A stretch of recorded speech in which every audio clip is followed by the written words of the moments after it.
먼저 여러분들이 첫 번째로 아셔야 될 게 복이 이제 어디에 있느냐는 거예요. 즉 여러분이 잘못 읽으면 애통의 복이 있다고 생각하실 거예요.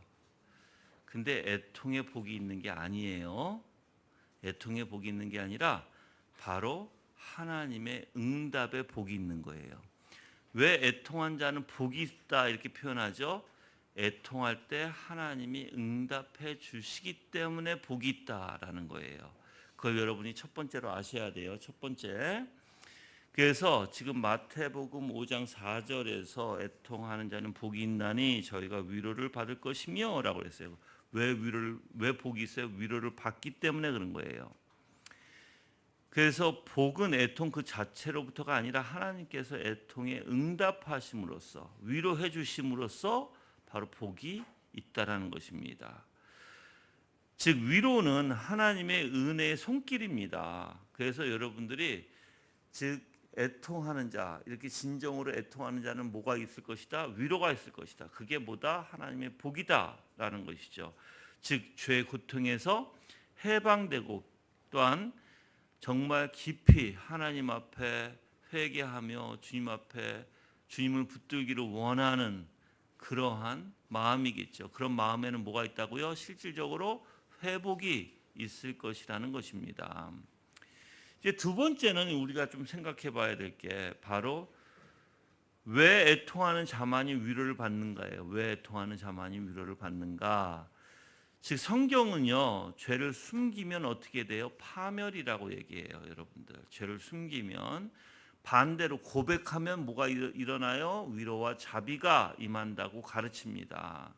그게 잠언서 28장 13절에 있는 말씀이에요. 가볼까요? 제가 읽어드릴까요? 잠언서 28장 13절 말씀 있어요. 제가 읽어드릴게요. 잠언서 28장 13절 말씀에 자기의 죄를 숨기는 자는 형통치 못하나 죄를 자복하고 버리는 자는 불쌍히 여김을 받으리라. 그렇죠? 그러니까 여러분들은 항상 죄를 어떻게 해야 돼요? 숨겨야 돼요. 숨긴다는 건 뭐예요? 이 핑계 저 핑계 되면서 온갖 핑계를 다 대고 온갖 자기의 의로 어떻게 해요? 세우려고 하고 그러면 그게 이제 숨기는 거예요. 그러면 여러분들은 뭐밖에 없어요? 파멸밖에 없어요. 여러분들 죽음밖에 없다는 뜻이에요. 여러분들 그렇죠? 자 그래서 성경에서는 분명히 죄를 숨기면 안 된다고 나와요. 반대로 고백하면 어떻게 고백하고 버리면 무슨 뜻이에요? 즉 하나님 앞에 회개하고 돌아오면 그 죄를 싫어하고 거부하면 분명히 하나님의 위로와 자비와 긍휼과 또한 복이 있다는 것을 말하고 있는 것입니다. 죄를 진심으로 애통하는 자만이 이제 은혜를 경험하게 되는데 어떤 은혜를 경험하게 되냐면 첫 번째로 죄 사함의 확신을 갖게 돼요. 죄를 진심으로 애통하는 자만이 죄 사함의 확신을 갖게 되고요. 두 번째 가질 수 있는 확신이 바로 양심의 자유예요. 그리고 세 번째는 하나님과의 화해됐음을 여러분이 알게 돼요. 그리고 네 번째는 구원의 즐거움의 회복을 알게 됩니다. 그리고 마지막으로 다섯 번째는 성령의 위로와 동행을 알게 돼요. 자, 이처럼 이러한 역사들은요, 어떠한 그냥 단순한 감정에 그치지 않아요. 성령께서 바로 우리의 영혼에 뭘 주시는 거예요? 자유함을 주시는 거예요. 그래서 우리는 영적으로 예수 그리스도 안에서 자유함을 누리게 되는 거예요, 여러분들. 그게 진정으로 죄에 진심으로 애통하는 자들만이 가질 수 있는 은혜라는 거예요, 여러분들. 그래서 여러분들이 만약에 사실 그러니까는 죄에 대한 죄 사함에 대한 확신이 없어요. 그러면 어떻게 보면 여러분들은 과연 내가 진심으로 가난한 심령 가운데 애통하고 온유한 자가 됐는지 한번 보셔야 돼요. 이 첫 부분이 물론 완벽하라고는 저는 얘기를 안 해요. 그렇지만 첫 부분이 강하게 들어온 사람들, 이제 저같이 강하게 들어온 사람들은요, 분명히 죄사함의 확신이 생겨요. 바로 생기지는 않을 수도 있어요. 그런데 나중에 결국은 하나님의 죄사함이 무엇인지 알게 되고 거기에 대한 기쁨, 거기에 대한 주님의 사랑, 거기에 대한 하나님의 은혜가 무엇인지 정말 깨닫게 됩니다. 그러니까 여러분이 항상 하나님 앞에 기도하셔야 돼요. 하나님, 저에게 죄사함에 즉 확신을 주시고, 또한 양심의 자유. 양심의 자유는 뭐예요? 죄가 있으면 눌리게 되죠, 그리스도인들은요. 그래서 힘들어지는 거거든요. 오히려 양심의 여러분들 말씀은 오늘도 마찬가지예요. 말씀을 들으면서 여러분의 양심에 찔림이 있으면 회개하세요. 주님 앞에 나아가 돌이키고자 하는 마음이 있어야 되겠죠, 그렇죠? 근데 여러분들 찔리는데도 자꾸만 거부를 해. 아, 싫어. 근데 여러분들 어떤 사람들이 거부하는 줄 아세요? 이런 사람들이에요. 근데 거부하면은 성령을 어떻게 하는 거예요? 예, 성령을, 그러니까는 이제 영어로 얘기하면 성령의 불을 끄는 거예요. 성령 회방죄라고는 표현을 하지 않을게요, 아직까지. 왜 그러냐면 성령 회방죄는 큰일 나요. 큰일 나요. 언제가 성령 회방죄냐면 정말 예수님께서 여러분들에게 은혜의 마음을 주시고 성령을 통해서 마음을 녹아내리시는데도 자꾸만 거부하면 당연히 그게 나중에는 성령 회방죄로 가요. 그런데 지금 여기서는 거기까지는 안 나갈게요. 거기까지는 안 나가고 여러분들이 뻗당기는 사람들이 있어요. 옹고집으로 자기의, 그러니까 삐지는 사람들도 마찬가지고, 옹고집 가지고 자기를 주장하는 사람도 마찬가지고. 그럼 잘못하면은 이제 영어 성경에서는 don't quench the spirit, 그러니까 성령의 불을 끄지 마라 이렇게 얘기하시잖아요, 그렇죠? 잘못하면 성령의 불을 끄게 되는 거예요. 그래서 양심의 꺼리낌이 있잖아요. 근데 여러분들 참 이 양심이라는 게 희한해요. 맨 처음에는 들으면 그래 맞아, 내가 조심해야지 이런 생각이 들다가 여러분들 이게 자꾸만 이게 내가 방어 기제가 나와서 아니야, 나는 이래서 그랬어, 난 저래서 그랬어, 이렇게 좀 방어 기제로 내 의를 이제 세우잖아요. 그 양심에 찔린 게 있을까요, 없어질까요? 점점 무뎌져서 나중에 양심에 찔린 것조차도 못 느껴요.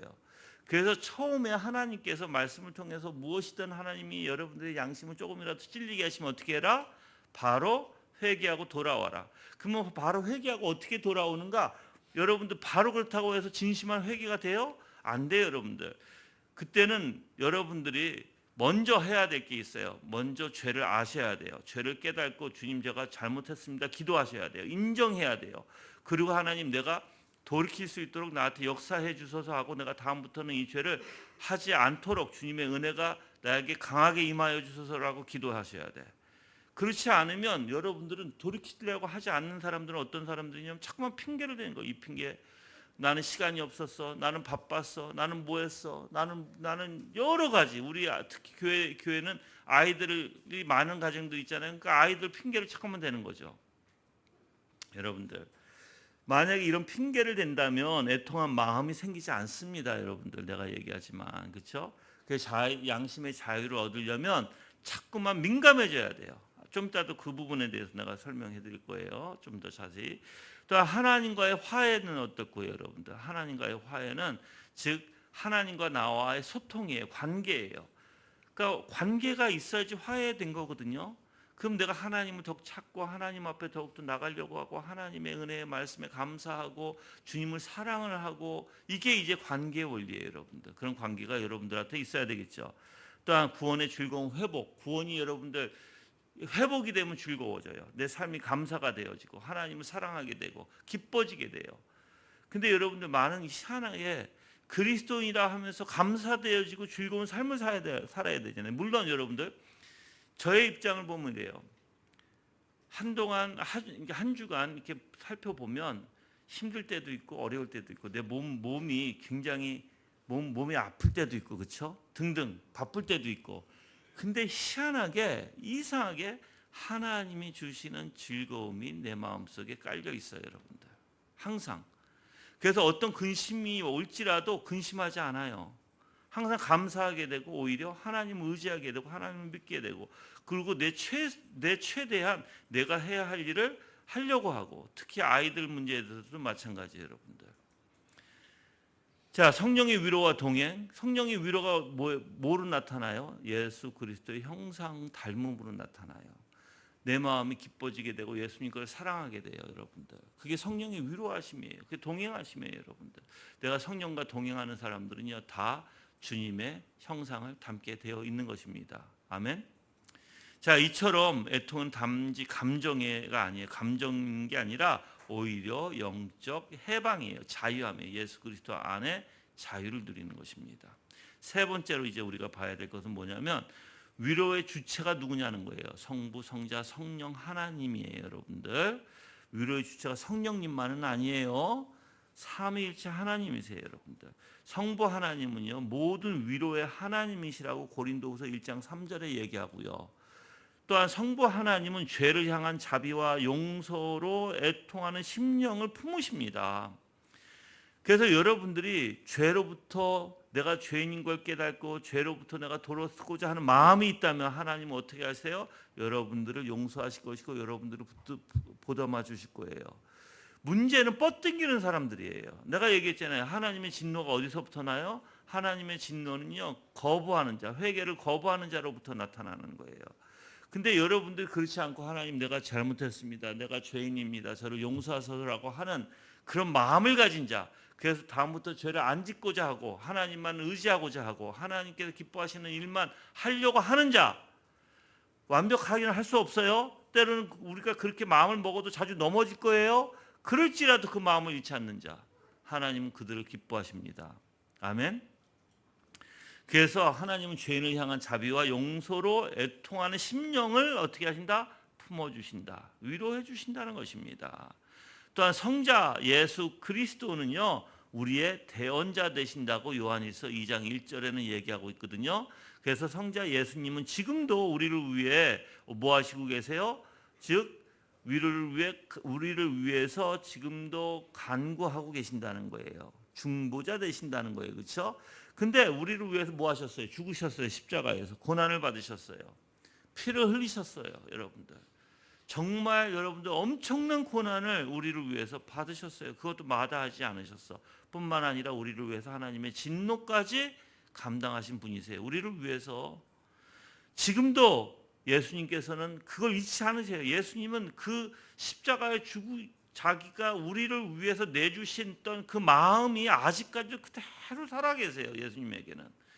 근데 그 마음을 어떻게 하세요? 지금도 우리에게 베풀어 주시는 거예요, 여러분들.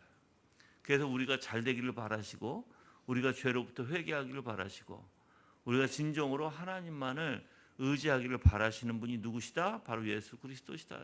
여러분이 아무리 큰 죄를 져도 예수님의 십자가의 대속을 넘어설 수 있는 죄는 없어요. 무슨 소리인지 아시죠? 아무리 큰 죄가 있을지라도 여러분의 영적 상태가 아무리 안 좋을지라도 예수 그리스도의 십자가의 대속을 넘어서는, 즉 이길 수 있는 죄는 없다고요, 여러분들. 또한 성령님은요, 보혜사세요. 우리로 오셔서 애통 중에 내주하시는데, 보혜사 그럼 어때요? 위로하시는 자, 위로자 이런 표현이죠. 즉 카운셀링도 돼요. 근데 이 성령님은요, 말씀을 통해서 양심을 통해서 교회를 통해서 우리를 위로하시고 회복시키세요. 그러니까 여러분 같이 교제 나누면서, 그래서 여러분이 정말 그러니까 잘 들으셔야 되는 게 뭐냐면, 누군가가 여러분들에게 권면하잖아요. 그 사랑이에요. 성령께서 역사하시는 거예요. 들으세요, 여러분들. 또한 누군가가 여러분들에게 자비와 사랑을 베푸잖아요. 누가 하시는 거예요? 성령께서 하시는 거예요. 뭘 보여주시는 거예요? 그 사랑을 보여주시는 거예요. 그래서 뭐라고 그랬어요? 말씀을 통해서 위로해 주시고, 또한 양심을 통해서 위로해 주시고, 교회를 통해서 위로해 주시고, 그렇죠? 예. 그런 하나님이심을 믿으시길 바랍니다. 근데 우리가 여러분들 하지 말아야 될 거 있어요. 하나님께서 이렇게 위로를 베푸시는데 우리가 참 고약한 습관들이 있어요. 무슨 습관이냐면 나 혼자 부정적으로 생각하는 거예요, 여러분들. 그거 하지 마세요. 내가 누누이 얘기하잖아요. 여러분 혼자 생각하면서 생각에 빨려 들어가는 거죠. 하지 말라고 내가 여러분들한테 누누이 얘기하잖아요. 그거 하시면 여러분들 신앙 올바로 하지 못합니다. 여러분들 그거 하면 여러분들이 변하지도 않아요, 여러분들. 그게 여러분들 뭐라고 해요? 피해망상이라고 얘기하고 피해의식이라고도 얘기하는 거예요. 그거 하지 마세요. 왜 그래요? 여러분 혼자 생각하고 혼자 다 왕국을 만들어 여러분 생각 속에서 근데 여러분들 정말 무서운 게 뭔지 아세요? 그게 실질적이라고 생각하는 거예요. 만약에 여러분들, 내가 여러분들에게 이렇게 생각하면 어떨까요? 내가 여러분들 보면서, 지금 여러분들 눈 감으신 분들도 계시네. 자, 눈 감으셨어. 내가 생각이야, 저분은 내 설교를 안 들으시는구나. 사실 눈 감는 거 안 좋은 거예요, 여러분들. 눈 감는 버릇 하지 마세요. 아셨죠? 진짜로 하지 마세요. 눈 뜨세요. 크게 뜨세요. 내가 눈을 볼 수 있도록. 근데 내가 만약에 여러분들 눈 감은 사람에게 내가 혼자 이제 피해의식 속에서 내가 저분은 내 설교를 안 들어, 저분은 나를 싫어하나 봐, 저분은 계속해서 이제 오늘 밤까지 생각하고 내일 아침까지 생각하고 내일 모레까지 생각하고 다음 주에 또 왔어. 그 생각을 가지고 계속 일주일 동안 생각했어. 근데 그 다음 주도 또 눈 감네. 그럼 어떨까요, 여러분들? 맞아, 이제 확신하는 거야. 저분은 날 싫어해. 저분 내 설교를 듣고 싶지 않아. 저분은 날 정말 싫어하나 봐. 이렇게 해서 내가 목회를 할 수 있을까요? 목회 못하죠, 여러분들. 똑같아요. 여러분들도 그렇게 하지 마시라고. 그런 부정적인 생각들을 갖지 마시라고요. 왜 부정적인 생각을 가져? 내가 얘기했죠. 믿음은 뭐라고요? 믿음은 예수 그리스도의 사랑을 생각하고 알고 깨닫는 게 믿음이다. 아멘? 예. 믿음이라는 거는 여러분들 절대 하나님의 부정적인, 또한 사람의 부정적인 모습을 보는 게 믿음이 아니에요. 믿음은 그 좋으신 하나님, 그 선하신 하나님의 역사를 보고, 그 사랑의 하나님의 역사를 보고, 그 하나님을 사랑하고 감사하고, 그 하나님의 은혜에 내가 마음이 낮아지고 겸손해지며 더욱더 하나님을 사랑하는 게 믿음의 원리죠. 하나님을 사랑할 때 어떻게 사랑하겠어요, 여러분들? 사랑한 걸 봐야지 더 사랑하겠죠. 선한 걸 봐야지 더 사랑할 거 아니에요, 그렇죠? 그게 믿음이에요. 그러니까 부정적인 생각 해야 되겠어요, 안 해야 되겠어요? 하지 마세요. 싸우세요. 만약에 내 머릿속에서 자꾸만 이 부정적인 거나, 여러분 두 가지가 있을 수 있어요. 내 부패성에서 올라오는 생각일 수도 있고요. 정말 사탄이 내 머리에 넣어줄 수 있는 생각일 수도 있어요. 어떻게 해야 돼요? 싸워야 돼요. 아멘? 싸우세요. 부정적으로 생각하지 마세요. 아무리 우리 아이들이 속을 새겨도 어떻게 해요? 부정적으로 생각하지 마세요. 다 하나님의 뜻이 있을 것이고, 이 시간이 있어야 아이들도 변하는 거예요, 여러분들. 그렇죠? 여러분들 나하고 승준이하고 싸울 때 싸울까요, 안 싸울까요? 치고받고 어떻게 싸우겠어? 아들인데, 아들하고 아버지인데 치고받고 안 싸우지. 언성은 높여요. 내가 언제 높여요? 이건 아니다 싶으면 높여. 그럼 쟤는 들을까요? 안 듣죠, 바로. 근데 많이 변한 거 있어. 그래도 자기도 언성을 높이지만, 그래도 나중에는 결론은 내 아버지 알았어, 이렇게. 그게 이제 바뀐 거야. 전에는 안 그랬어. 근데 자, 이 시간이 있어야 뭐가 있어요? 그 시간이 있어야 변화되는 시간이 있거든. 근데 그런 것을 물론 자주 하면 안 좋죠, 그렇죠? 그렇지만 그런 일이 있을지라도 그걸 부정적으로 생각하면 안 된다는 거야. 다 이러한 시간이 걸쳐져서 다 우리가 빚어지고 만들어지는 시간이구나라고 생각하셔야 돼. 여러분들 아이들도 마찬가지예요. 물론 아이들에게 따끔하게 혼낼 때는 혼내세요. 그 시간이 필요한 거야, 그렇죠? 그렇지만 걱정은 하지 마세요. 아이들도 다 그렇게 성장해 나가는 시간들이 필요한 거예요. 아멘? 그러니까 하나님 앞에 의지하고 선하시고 좋으신 하나님만 여러분 바라보시면 돼요. 알았죠? 여지껏 여러분들 하나님이 여러분들을 인도해 주셨기 때문에 여지껏 지금까지 온 거 아니야.